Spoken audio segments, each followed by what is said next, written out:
Guys, ito lang po yung kailangan.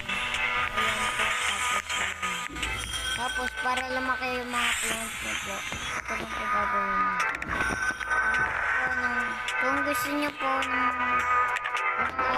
wala po kayong ganito, ito na lang po. Ito na lang po. Una, mag-apply po kayo yan.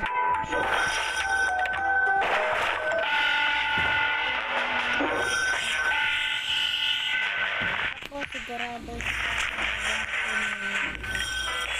tapos, palagay na natin.